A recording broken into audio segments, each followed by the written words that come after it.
marquer le plus large. Parce que sûrement l'Éternel va le marquer. Sûrement l'Éternel va lui donner la victoire. Alléluia.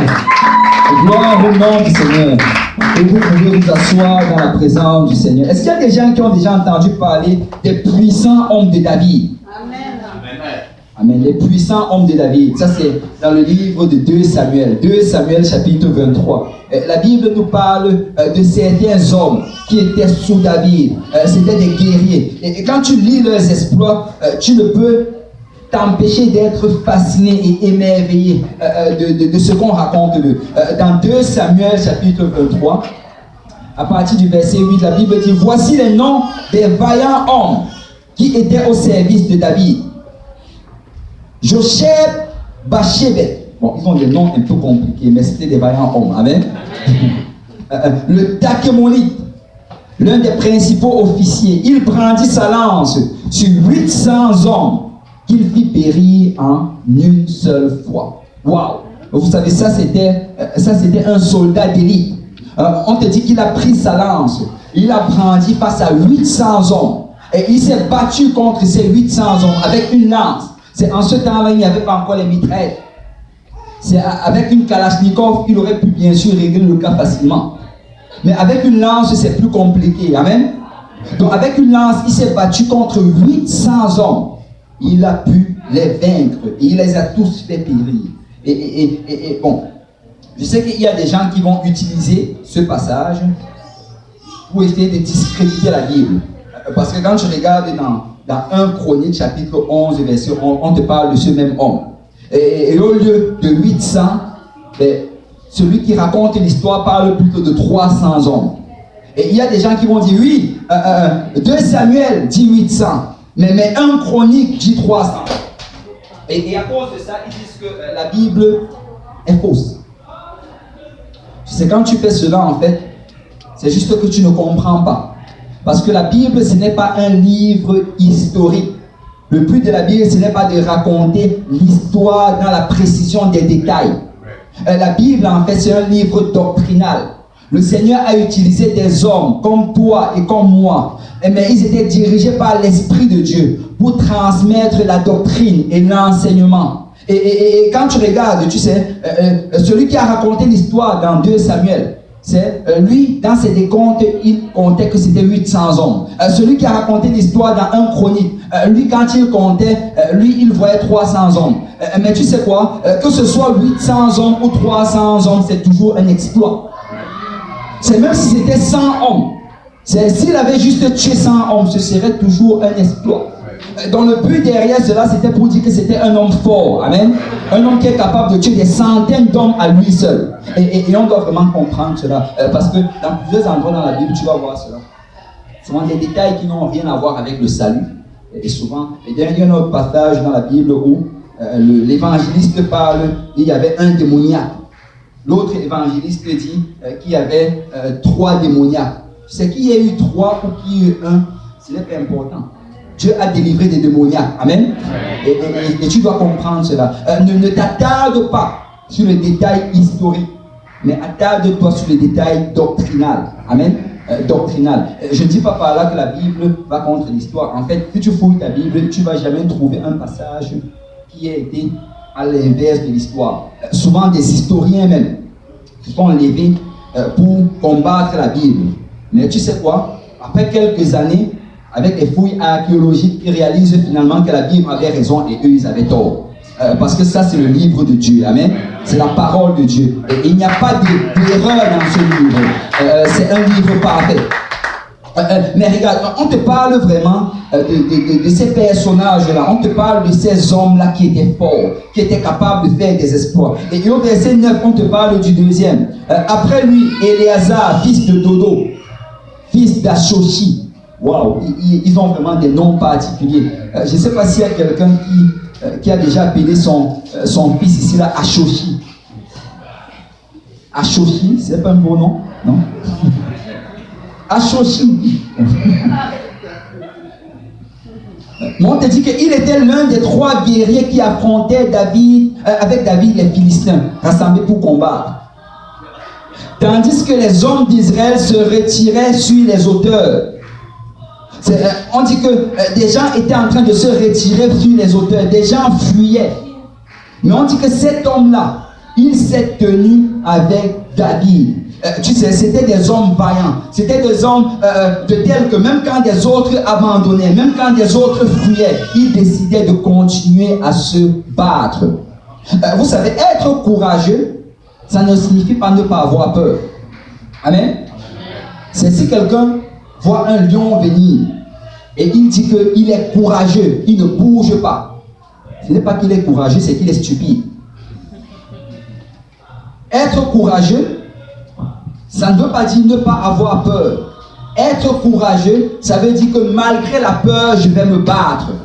Malgré l'inquiétude, je vais avancer. C'est ça le courage.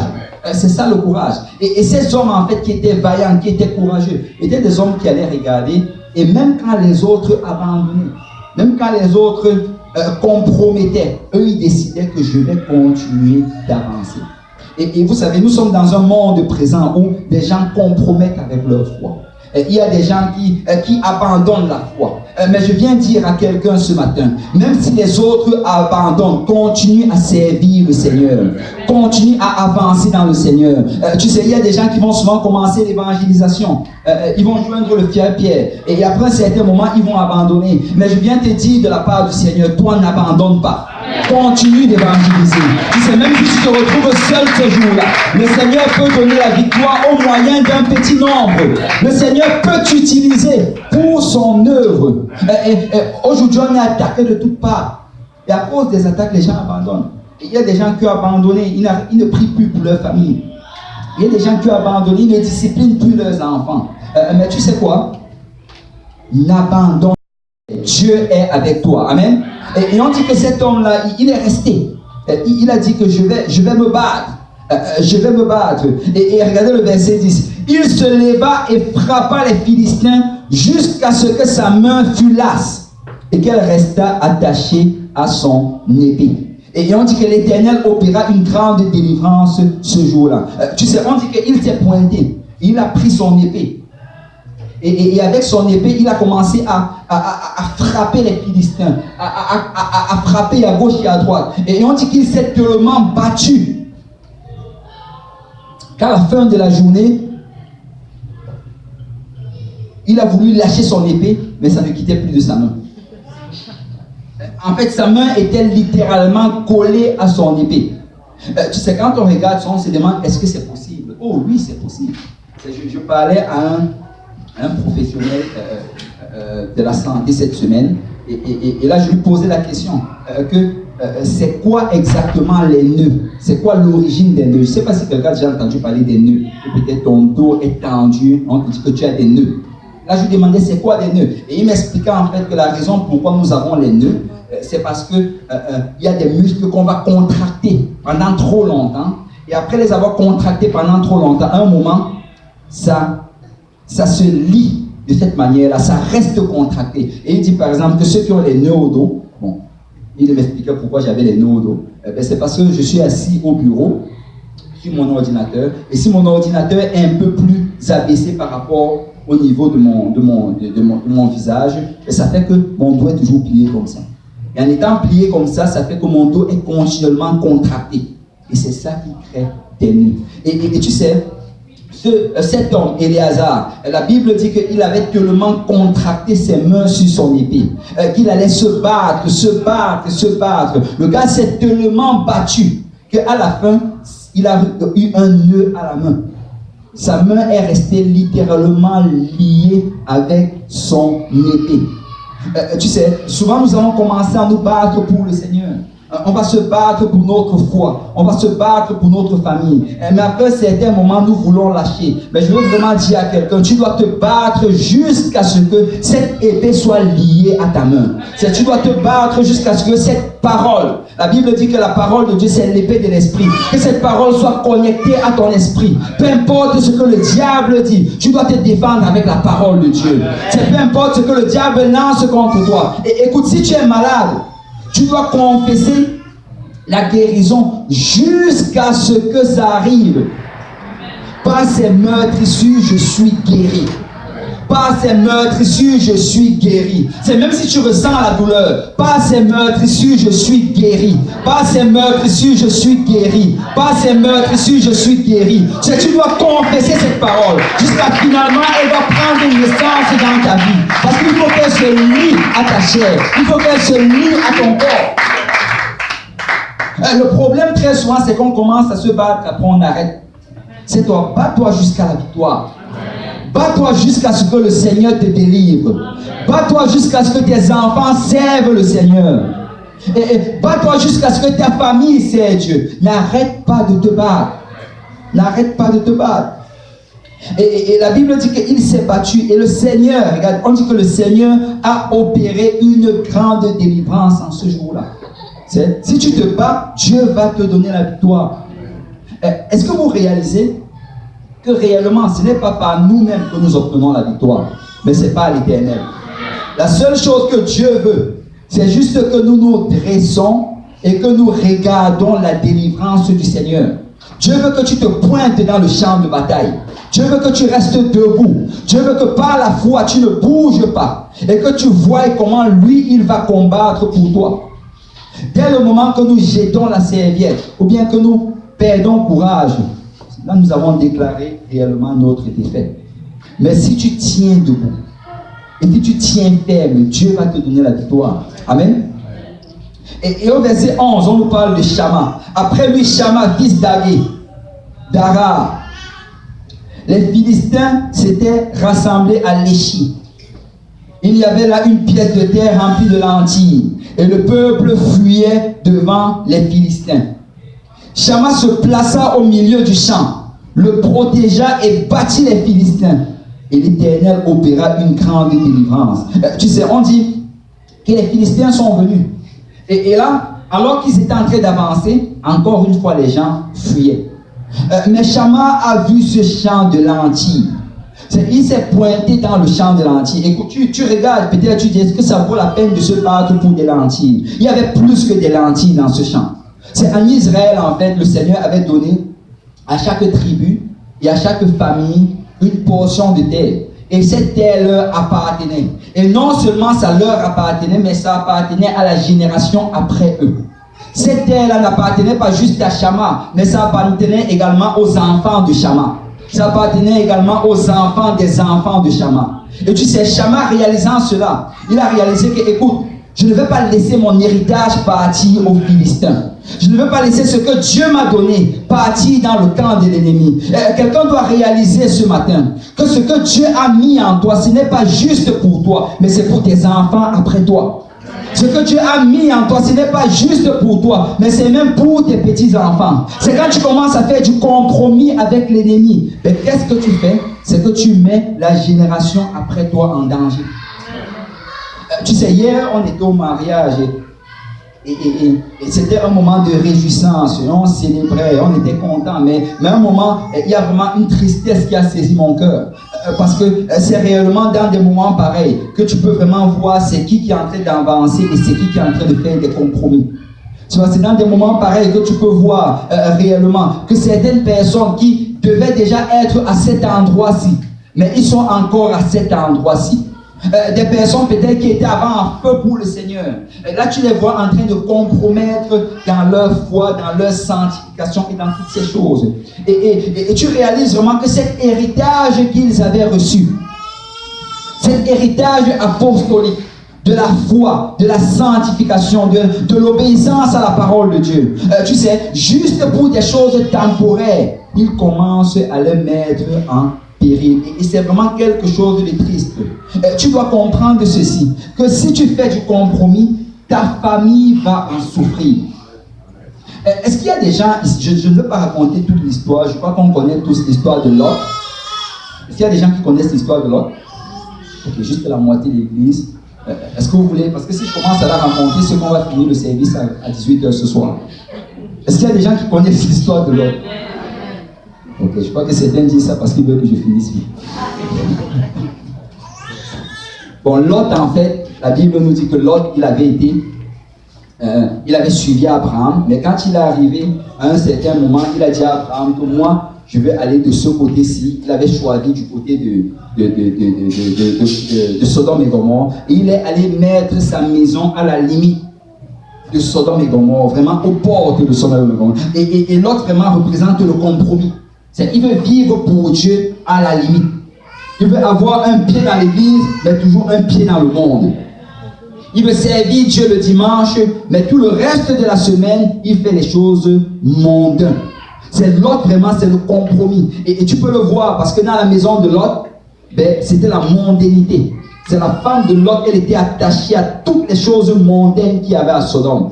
Les filles de Lot, même ses gendres le regardaient et on disait qu'écoute, on fait toujours des choses ensemble. La Bible dit que quand Lot est allé voir ses gendres, pour leur dire que l'Éternel va détruire cette ville, ses gendres ont ri de lui. C'est quand tu as découvert ça, c'est hier qu'on buvait la bière ensemble. Ces gens ne pouvaient juste pas le croire parce que c'était quelqu'un qui vivait dans le compromis. Et l'autre réellement représente celui qui sert Dieu dans le compromis. Mais de l'autre côté, Noé. La Bible nous dit que Noé était intègre dans ses voies. Ça veut dire que la même manière qu'il était le dimanche, il était le lundi. La même manière qu'il était dans la maison de Dieu, il était dans sa maison. Il n'y avait pas de différence, il n'avait pas une double personnalité. Il était chrétien partout où il allait. Et quand tu regardes la maison de Lot, tu vois que toute la maison de Lot l'aidait pour l'appel de Dieu dans sa vie. Et ils ont bâti cette arche-là pendant 100 ans. Et à la fin de cela, son épouse, ses 3 fils et leur épouse sont entrés dans l'arche. Et Lot et Noé et toute sa famille ont été sauvés. Tu vois, si tu sers le Seigneur sans faire de compromis, tu vas influencer ta famille. Et écoute, je viens dire aux frères aujourd'hui, et écoute monsieur, tes fils te regardent. Tes enfants te regardent. Ils regardent si tu pries ou si tu ne pries pas. Ils regardent si tu es fidèle ou si tu n'es pas fidèle. Madame, tes filles te regardent. Elles regardent la manière comment tu t'habilles, la manière comment tu te comportes, la manière comment tu fais tes cheveux. Elles regardent toutes ces choses. Et si tu es en train de vivre dans le compromis, laisse-moi te dire que tu es en train de leur transmettre un héritage de compromis. Et la Bible nous dit que Lot et toute sa famille, ils ont été sauvés. Personne ne voulait entrer dans l'âge, Noé. Personne ne voulait entrer dans l'âge de Noé, mais Noé a réussi à sauver sa femme et ses enfants. Mais de l'autre côté, Lot, il a perdu sa famille. C'est la Bible dit que ceux-là, ils sont sauvés comme au travers du feu. Ils sont à peine sauvés. C'est peut-être qu'en vivant dans le compromis, peut-être que tu pourras être sauvé. Je dis bien peut-être parce que ce n'est pas sûr. Mais une chose est sûre, tu vas perdre ta famille. Tôt ou tard, tu vas voir tes enfants commencer à faire comme les gens du monde. Tôt ou tard, tu vas voir tout genre de choses abominables et impures entrer dans ta maison. La Bible nous dit que la femme de Lot était perdue. C'est en sortant de Sodome, elle était tellement attachée aux choses qui étaient à Sodome que quand le Seigneur les a mis à l'épreuve, il a dit ne regardez pas en arrière. Juste avancer. La Bible dit qu'en allant, elle a commencé à penser aux bijoux qu'elle a laissés à Sodome. Elle a commencé à penser à ses biens matériels, je ne sais pas, leur belle maison qu'ils avaient à Sodome. Et là, elle s'est retournée et instantanément, elle était transformée en statue de sel. Et là, ce n'était pas fini parce que quand ils ont continué, tu sais, les filles de Sodome, les filles de Lot n'ont pas prospéré. Elles étaient tellement mondaines que plus tard, elles ont commis l'inceste avec leur père. Et de ces filles-là sont nées des ennemis éternels d'Israël. Et je viens dire à quelqu'un, écoute, la génération d'après dépend de toi. Tes enfants dépendent de toi. La manière comment tu vas servir le Seigneur va les influencer. Sois en feu pour le Seigneur, pour l'amour de Dieu. Sois en feu pour la parole de Dieu. Attache-toi à tout l'héritage apostolique que le Seigneur te donne aujourd'hui. Parce que tes enfants dépendent de toi.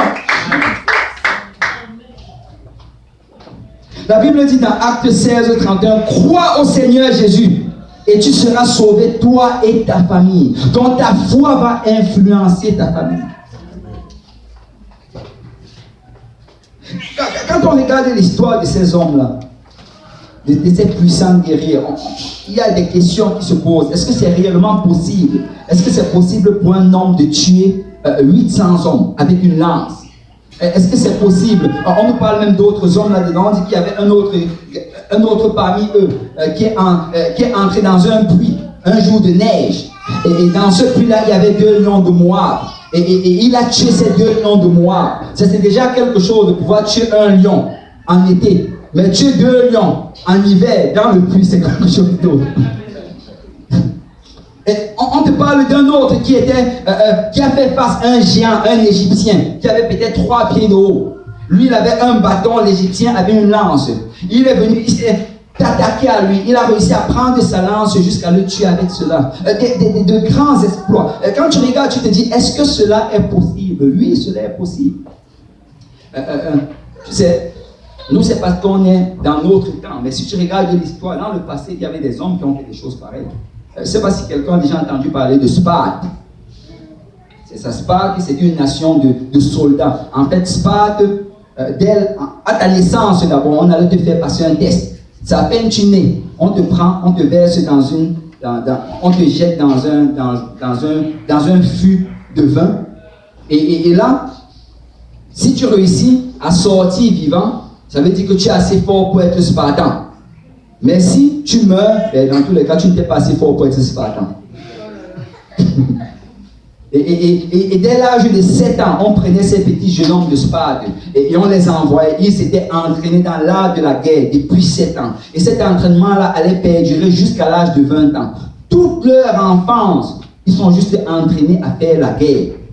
Et c'est pourquoi plus tard, à l'âge de 20 ans, quand ils allaient, ils devenaient des soldats, parce qu'ils devenaient soldats de l'âge de 20 à 30 ans, ils donnaient 10 ans entiers de leur vie à défendre Sparte.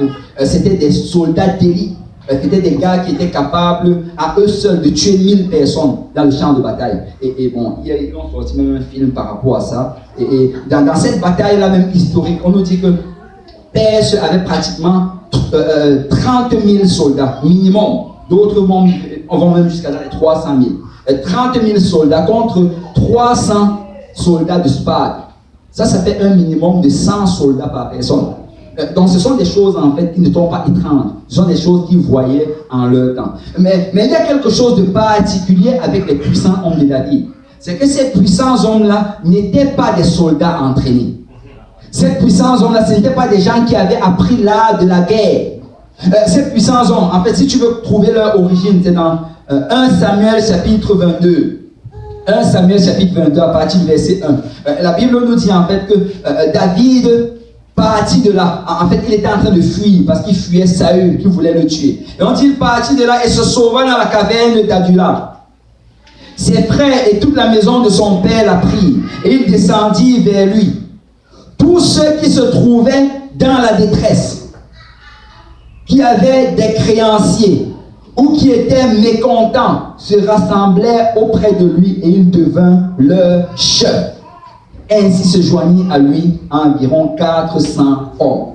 Ça, c'est réellement l'origine de ces hommes-là. La Bible nous dit que quand David s'est retrouvé dans cet endroit-là, alors qu'il fuyait Saül, des gens ont entendu que David était là-bas. Et des gens savaient que David était loin de l'Éternel. Et quand ils ont entendu cela, des gens ont commencé à venir vers David. Et ces gens-là sont réellement devenus son ami. Et la Bible nous donne la description de ces gens. C'était des gens qui étaient dans la détresse. Il y avait des gens déprimés parmi eux. C'était des gens qui avaient des créanciers. C'était des gens qui étaient endettés. Ils fuyaient la ville où ils étaient. Ils allaient rester avec David. C'était des gens qui étaient mécontents de leur vie. Leur vie n'avançait juste pas. Ils se sentaient comme des ratés, comme des perdus. Tu sais, ils n'allaient nulle part. La plupart, ce sont des gens en fait que tu ne peux pas avoir dans ton ami. Mais tu vas avoir des gens courageux, des gens qui réussissent. Mais la Bible nous dit que c'était tous des gens à problème qui venaient à David. Et vous savez, souvent, j'ai déjà réalisé cela et plusieurs personnes me l'ont déjà confirmé. Quand tu commences à servir le Seigneur et que tu veux travailler pour le Seigneur, je ne sais pas s'il y a quelqu'un qui a déjà essayé de donner une étude biblique ici, mais les premières personnes que Dieu va te donner, ce seront des gens à problème. Il va d'abord te donner des gens à problème. Et tu dois vraiment comprendre cela parce que Dieu en fait a un plan. Et quand tu regardes même la manière comment lui-même il a fait, quand Jésus était sur la terre, ses disciples c'était des gens à problème. Et la Bible nous dit dans 1 Corinthiens chapitre 1 verset 26, Considérez, frères, que parmi vous qui avez été appelés, il n'y a ni beaucoup de sages selon la chair, ni beaucoup de puissants, ni beaucoup de nobles. La Bible dit en fait que les gens qui sont d'habitude appelés au départ, les premiers qui sont souvent appelés, ce sont des gens qui ont des problèmes. Ce sont des gens qui ne sont pas... Quand le monde les regarde, le monde ne les considère pas comme des gens sages. Des gens peut-être qui ne sont pas très riches. Est-ce qu'il y a quelqu'un qui est riche ici? Peut-être que quelqu'un est riche, mais il se cache. Il a peur qu'on lui demande. Mais on n'est pas très riche. Amen. Il n'y avait pas beaucoup de nobles. Mais le verset 27, la Bible dit, mais Dieu a choisi les choses folles du monde pour confondre les sages. Dieu a choisi les choses faibles du monde pour confondre les fortes. Et Dieu a choisi les choses viles du monde et celles qu'on méprise, celles qui ne sont point, pour réduire à néant celles qui sont, afin que nulle chair ne se glorifie devant Dieu. Qu'est-ce que la Bible est en train de dire ici? Que c'est exprès que Dieu prend souvent des gens qui ne sont pas capables. C'est exprès que souvent tu te dis, Seigneur, je ne suis pas capable de faire cette chose, mais Dieu t'appelle quand même à ça. Pourquoi? Parce qu'il veut se glorifier au travers de ça. C'est si tu étais capable, tu allais dire, oh oui, je l'ai fait parce que j'étais intelligent. Mais quand tu n'es pas capable et que tu le fais pareil et que nous voyons la main de Dieu au travers de ça, on dit certainement Dieu a agi. Certainement c'est la puissance de Dieu. Certainement c'est par l'Esprit de Dieu. C'est la prochaine fois que tu te sens incapable, fais quand même ce que Dieu t'appelle à faire. La prochaine fois que tu te dis, oh, je n'ai pas l'habilité, je n'ai pas le talent, tu sais quoi? Juste te dis, Seigneur, me voici, je vais faire. Parce que c'est là que Dieu se glorifie. Dieu ne se glorifie pas dans nos talents.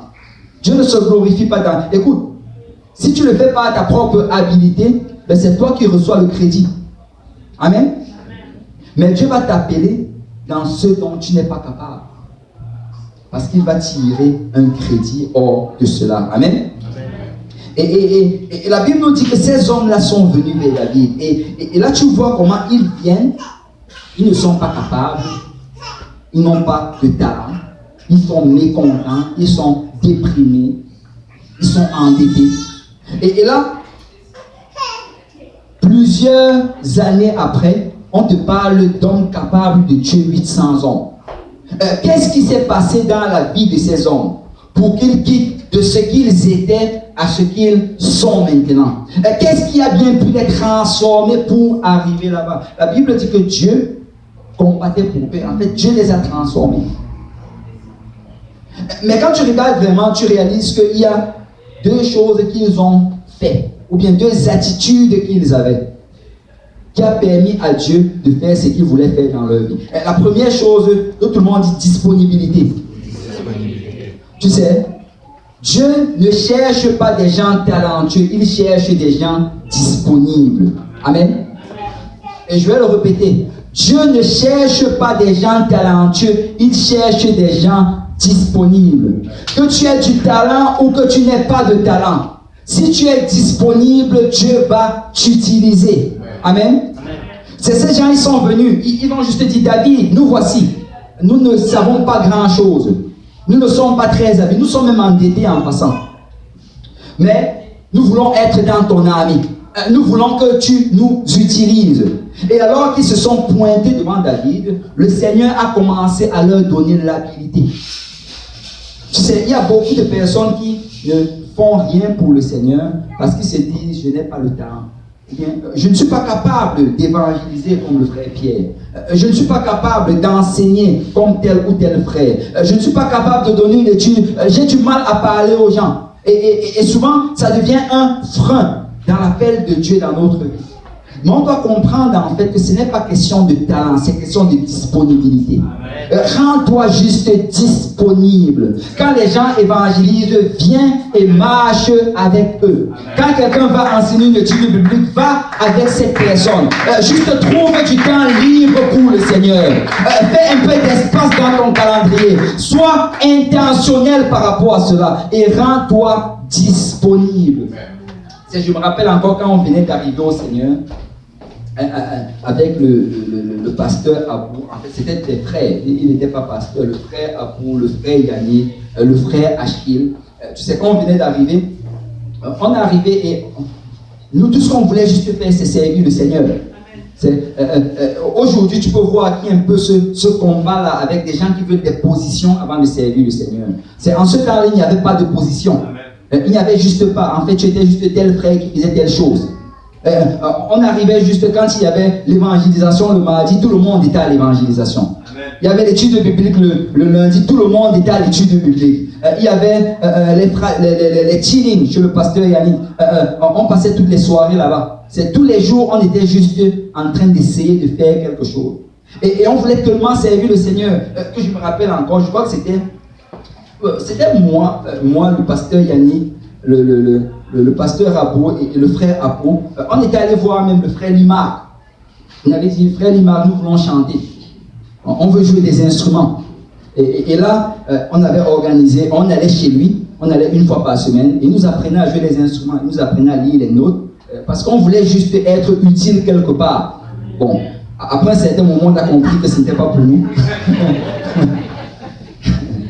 Mais on voulait être utile. Amen. On s'est juste rendu disponible. Mais tu sais quoi, après, qu'est-ce qui se passe? C'est qu'en faisant toutes ces choses, en t'impliquant dans tout cela, à un certain moment, Dieu te révèle ton talent. Et c'est comme ça que le frère Achille, il est devenu le directeur de l'évangélisation. Le pasteur Abou, il est pasteur à l'Est. Tu sais, Dieu va te révéler ton talent alors que tu te rends disponible. Si tu restes juste à la maison et tu dis, j'attends que Dieu m'appelle dans quelque chose, tu vas attendre longtemps et très longtemps. Juste rends-toi disponible. Ce qu'il y a à faire, je veux le faire. Seigneur, aide-moi. Je ne sais pas comment le faire, mais je veux juste le faire. Amen. Quand tout le monde dit disponibilité, si tu te rends disponible, Dieu va t'utiliser. Amen. Dieu va t'utiliser. C'est la deuxième chose qui est aussi importante que la disponibilité, c'est la motivation. Que tout le monde dise motivation. Motivation. Quelle est la raison pourquoi tu sers le Seigneur? Quelle est ta motivation? Il y a des gens qui servent le Seigneur parce qu'ils ne veulent pas aller en enfer. Ça, c'est la mauvaise motivation. Ça peut être une bonne motivation au départ pour venir à Dieu. Mais cette motivation ne va pas te garder dans le Seigneur. Parce que si tu veux juste vivre à la limite, comme Lot, que je ne veux pas aller en enfer, je veux juste être à la limite, à un certain moment, tu vas finir par te retrouver de l'autre côté. Je ne sais pas comment on appelle ces personnes, les gens qui marchent sur les fils. Vous ne connaissez pas le nom, hein. Ceux qui marchent souvent sur les fils, non, ouais, peut-être un équilibré. Ouais. Mais globalement, ces gens-là qui marchent sur les fils, c'est en marchant sur les fils, ben, tu peux tomber d'un côté ou de l'autre. Amen. C'est question de probabilité. À un certain moment, tu peux tomber d'un côté ou de l'autre. Et si tu décides de marcher sur ce fil-là qui sépare le royaume de Dieu et le monde, ben, tu peux tomber à n'importe quel moment, d'un côté ou de l'autre. Et c'est très dangereux de vivre en marchant sur le fil. Et nous ne pouvons pas servir le Seigneur juste parce qu'on ne veut pas aller en enfer. Ça, c'est la mauvaise motivation. C'est quelqu'un qui sert le Seigneur juste parce qu'il ne veut pas aller en enfer. Il va faire beaucoup de compromis. Et souvent, cette question va venir. Est-ce que si je fais ça, je vais aller en enfer? Ça, c'est la pire question que tu peux poser. Nous ne vivons pas dans la crainte. La Bible dit que l'amour de Dieu anéantit la crainte. Amen. Quand tu aimes Dieu, en fait, la crainte disparaît. Je ne me rappelle pas de la dernière fois que je me suis posé la question, est-ce que si je fais ça, je vais aller en enfer? Non. Parce que ce n'est même pas dans ma tête. C'est très très loin en arrière. Là, je cherche juste ce que je peux faire pour être agréable à Dieu. Combien je peux être agréable à Dieu? Combien je peux lui... Si je pouvais juste faire sortir un sourire sur son visage. Si je pouvais juste lui dire, bien fait mon fils, j'aime ce que tu es en train de faire. Écoute, arrête de vivre pour la crainte de l'enfer. Vis pour Christ. Vis pour l'amour de Christ. C'est la seule manière de vivre pour le Seigneur. C'est la seule manière. C'est quand tu vis dans la peur en fait va détruire ta foi. Si tu vis juste dans la peur, tu ne vas jamais avancer dans la foi. Tu vas toujours être au même endroit. Oh, j'essaie de garder mon petit salut. Et tu risques finalement de le perdre. Mais s'il y a un passage qui illustre vraiment la motivation de ces hommes. Regardez 2 Samuel chapitre 23, au verset 13. On dit que 3 des 30 chefs descendirent au temps de la moisson et vinrent auprès de David, dans la caverne d'Adullam. Lorsqu'une troupe de Philistins était campée dans la vallée des Riphaïm, David était alors dans la forteresse. Il y avait un poste des Philistins à Bethléem.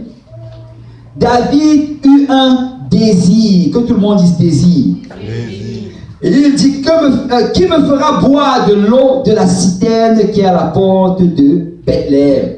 C'est la Bible nous dit que David, alors qu'il était dans la caverne et que l'ennemi avait envahi Bethléem, en fait les Philistins en fait, avaient pris le contrôle de Bethléem. Et David était à l'extérieur, il voulait reconquérir Bethléem. Et alors qu'il était là avec ses hommes, et peut-être qu'il était en train d'essayer de trouver une stratégie, comment attaquer l'ennemi, comment reprendre le contrôle de Bethléem. On dit que David, juste, il a eu un désir, c'était même pas un besoin. Moi je crois qu'il y avait de l'eau à côté. Amen.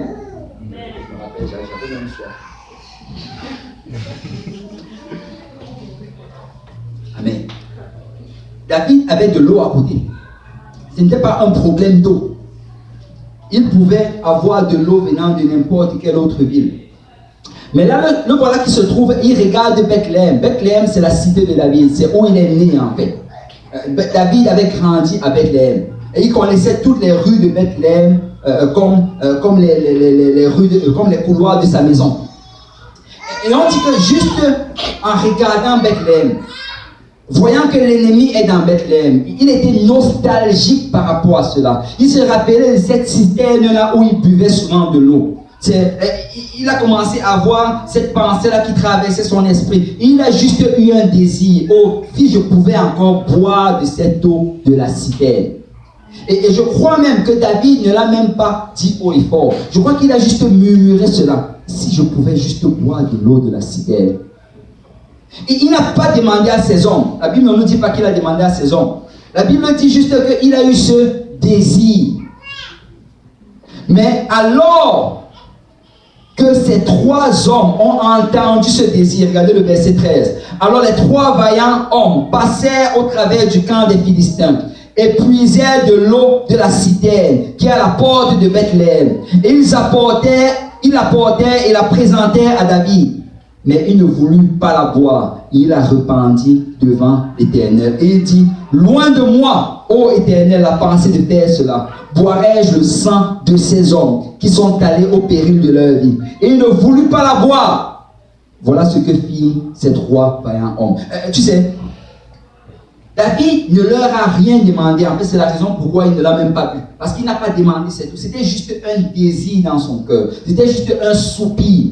Mais ces hommes, dès qu'ils ont entendu ce désir, la Bible dit qu'ils ont pris leurs épées. Ils n'ont même rien dit à David. Et ils sont sortis. Tu sais, ils ont allé et peut-être que l'ennemi avait envahi Bethléem. Et peut-être qu'il y avait ce mur-là même, parce qu'il fallait traverser un mur pour pouvoir rentrer dans Bethléem.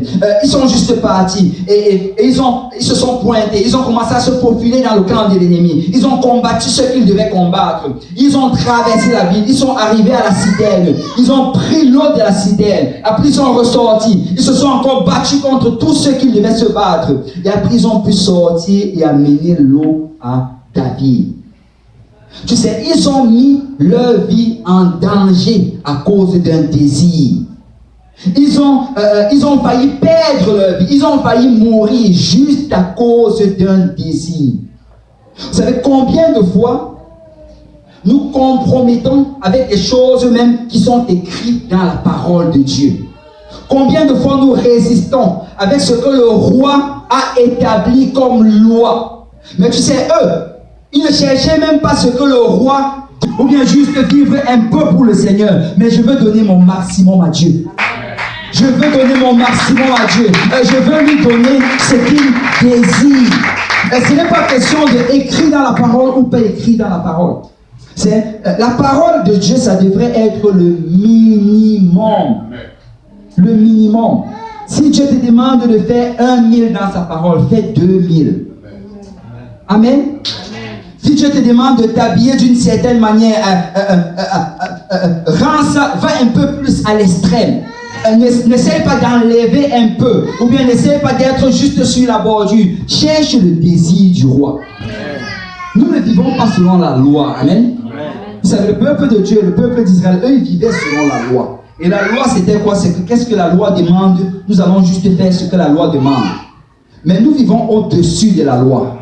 Et vivre au-dessus de la loi, c'est chercher même quel était le désir derrière la loi. Quand Jésus disait qu'il voulait ceci, qu'est-ce qu'il voulait réellement dire? Il dit qu'un homme ne doit pas convoiter une femme. Ça veut dire que il y a des films que je ne regarde pas. Il y a des choses que je ne regarde pas parce que je sais qu'en regardant cela, je risque de convoiter. Alors je m'éloigne juste de cela. Parce que je ne suis pas après la loi, je suis après le désir. Qu'est-ce que l'Éternel veut pour toi? Quel est le désir de Dieu dans ta vie? Qu'est-ce qui ferait plaisir à Dieu aujourd'hui? Et ça, c'est réellement comme ça qu'un enfant de Dieu devrait vivre. Ne cherchons pas juste le minimum. Cherchons ce qui est agréable à Dieu. Amen. Regardez le passage qu'on a lu en introduction. La Bible dit: fais de l'Éternel tes délices et il te donnera ce que ton cœur désire. J'ai dit que c'est un passage qu'on cite beaucoup et qu'on peut même citer par cœur. Mais on le cite très souvent, mais on ne le comprend pas. C'est qu'on pense qu'on dit ce que ton cœur désire. Nous allons souvent réclamer cela. Seigneur, tu as dit que je fais de toi mes délices. Et tu vas me donner ce que mon cœur désire. Et la première chose d'abord, c'est que nous ne faisons même pas les délices du Seigneur. Parce que délice, en fait, ça veut dire chercher la chose qui est agréable à Dieu. Ce n'est pas vivre dans le compromis. Faire le délice de Dieu, ça veut dire chercher juste ce qui va faire plaisir à Dieu. Je ne suis plus au niveau de la loi, mais je cherche ce qui fait plaisir à Dieu. Je veux juste que Dieu prenne plaisir dans mon style de vie. Je veux que Dieu prenne plaisir dans toutes mes activités. Je veux que Dieu prenne plaisir dans mes relations. Je veux juste lui faire plaisir. Et c'est ça, faire de l'Éternel tes délices. Juste que Dieu soit content. C'est ça qui est ma délice. Juste que Dieu puisse dire, bien fait mon fils. C'est ça qui est ma délice. Et c'est ça faire l'Éternel sa délice. Et si tu vis dans le minimum, si tu veux juste servir le Seigneur le dimanche, tu n'es pas en train de faire de l'Éternel ta délice. Et on a déjà un problème avec cela. Parce qu'on ne fait pas de l'Éternel notre délice, mais on veut que Dieu nous donne ce que notre cœur désire. La deuxième chose maintenant, on parle de ce que ton cœur désire. Tu sais, ça ne veut pas dire par là que si tu désires avoir une Mercedes rouge de 2019, que ça veut dire que Dieu va fortement te la donner. Mais ce n'est pas ça que ça signifie. En fait, la Bible nous dit que le cœur de l'homme est tortueux et méchant par-dessus tout. Dieu ne veut pas donner ce que ton cœur désire maintenant. Dieu ne veut pas donner la convoitise qu'il y a dans ton cœur. En fait, quand la Bible dit que le Seigneur va te donner ce que ton cœur désire, c'est après que tu aies fait de l'Éternel tes délices. Après que ton cœur soit en train de chercher à être comme Christ. Après que ton cœur soit en train de chercher à être agréable à Dieu. Et quand ton cœur s'allie à la volonté de Dieu et que ça cherche l'approbation de Dieu, c'est là que ton cœur est prêt pour recevoir ce qu'elle désire. Nous devons comprendre ceci. Dieu ne veut pas juste te donner toutes les choses mondaines de ce monde qui envahissent ton cœur par la convoitise. Ce n'est pas ça la volonté de Dieu pour toi. Dieu veut que ton cœur s'aligne à son cœur.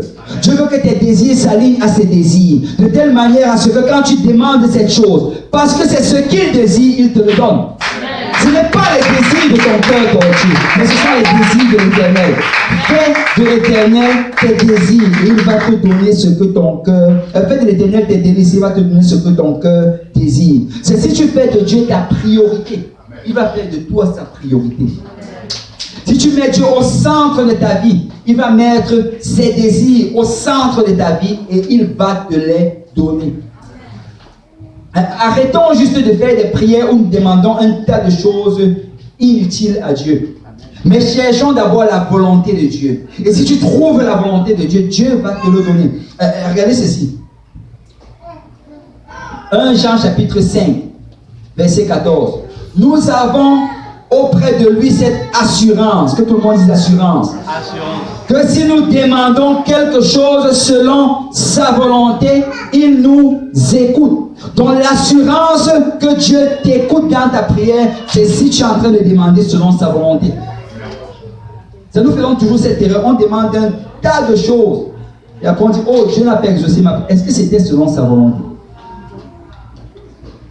Et regardez le verset 15. Et si nous savons qu'il nous écoute, quelque chose que nous demandions, nous savons que nous possédons la chose que nous lui avons demandé. Il dit que si Dieu t'écoute, il va te la donner. Mais il faut t'assurer qu'il t'écoute en demandant selon sa volonté. Amen.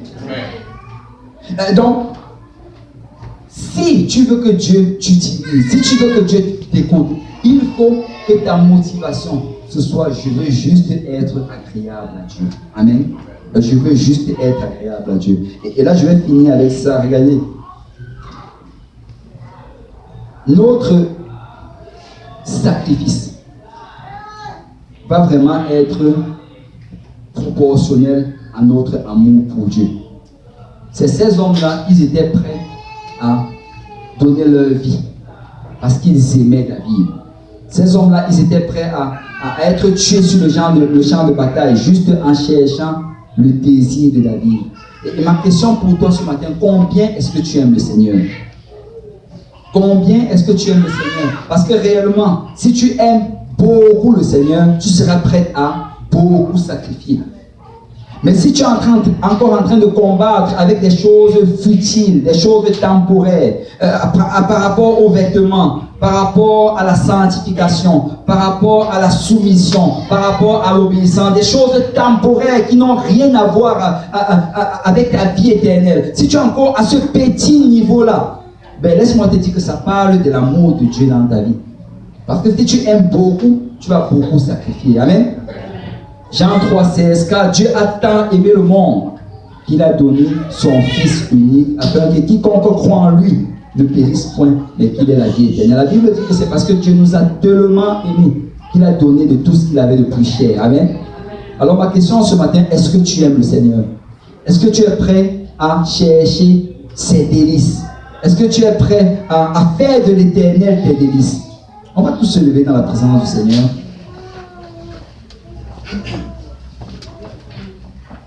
Matthieu 6,33.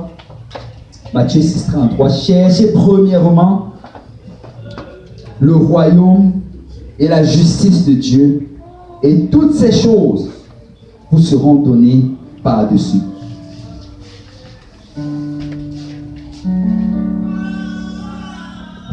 Si tu mets Dieu en premier dans ta vie, c'est souvent nous voulons d'abord chercher toutes ces choses avant et chercher Dieu après.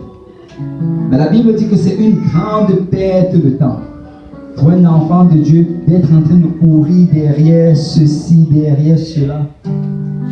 Cours derrière le Seigneur. Il possède toutes choses. Qu'il soit premier dans ta vie. Donne-lui la première place. Tu sais, dans ton horaire, assure-toi à ce qui est la place du Seigneur. Donne-lui la première place, donne-lui la priorité. Dans ta vie, dans ta journée, lève-toi, donne d'abord les premières heures de ta journée au Seigneur, les premières minutes. Donne au Seigneur la première place. Avant de prendre une décision, assure-toi que c'est en ligne avec la parole de Dieu. Assure-toi que c'est en ligne avec ce qui t'est enseigné de la parole de Dieu. Donne au Seigneur la première place.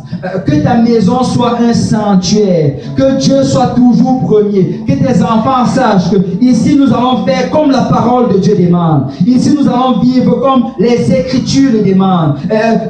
Donne-lui la première place. Et si tu lui donnes la première place, toutes les autres choses vont être données par-dessus. Arrête de courir derrière le travail. Cherche d'abord Dieu et continue à appliquer. Dieu va te donner un très bon travail. Arrête de courir derrière les biens matériels. C'est Dieu. Dieu va te donner une augmentation à ton travail. Arrête de faire du compromis avec ta vie spirituelle en te disant que ça va aider ta famille. Non, non, non, ça ne va pas aider, tu vas le perdre. Sois en feu pour le Seigneur, montre l'exemple. C'est le Seigneur de tout ton cœur. Et même s'ils s'opposent à toi, à un certain moment, Dieu va changer leur cœur. Parce qu'il a dit, crois au Seigneur Jésus. Toi et toute ta famille, tu seras sauvé. Dieu va changer leur cœur. Alors je viens juste dire à quelqu'un ce matin, tu sais, fais de l'Éternel tes délices. Fais de l'Éternel tes délices. Si tu es ici ce matin et tu n'as pas encore obéi à l'Évangile, tu sais, la première chose à faire, si tu veux faire de l'Éternel tes délices, c'est d'obéir à l'Évangile. L'Évangile, c'est la mort, l'ensevelissement et la résurrection de Jésus-Christ. Comment tu vas obéir à cela? C'est en te repentant de tes péchés. Tu demandes pardon au Seigneur pour tes péchés et à ta vie passée. Et tu prends l'engagement devant Dieu de vivre pour lui. La deuxième chose, on va te baptiser au nom de Jésus-Christ pour le pardon de tes péchés. Quand tu es baptisé, en fait, la Bible dit que tu deviens une nouvelle créature. Toutes choses anciennes sont passées, mais toutes choses deviennent nouvelles. Et le Seigneur va te remplir de son esprit. Et tu sais, ayant l'esprit du Seigneur, tu pourras vivre pour lui. Et si tu es ici ce matin, tu n'as pas encore obéi à l'évangile, tu peux me voir tout à l'heure. Nous pouvons aller te baptiser au nom de Jésus-Christ. Nous avons des vêtements de rechange et tu peux revêtir de ce précieux nom aujourd'hui. Mais si tu es ici et tu as déjà obéi à l'évangile, je veux juste t'exhorter ce matin. Mets l'Éternel au centre de ta vie. Fais de lui tes délices. Arrête de courir à gauche et à droite. Arrête de compromettre avec la sanctification. Arrête de faire un peu de ceci, un peu de cela. Juste fais tout pour le Seigneur. Et tu verras comment il va agir dans ta vie. On va prendre le temps de s'avancer comme d'habitude. On va prier comme une famille.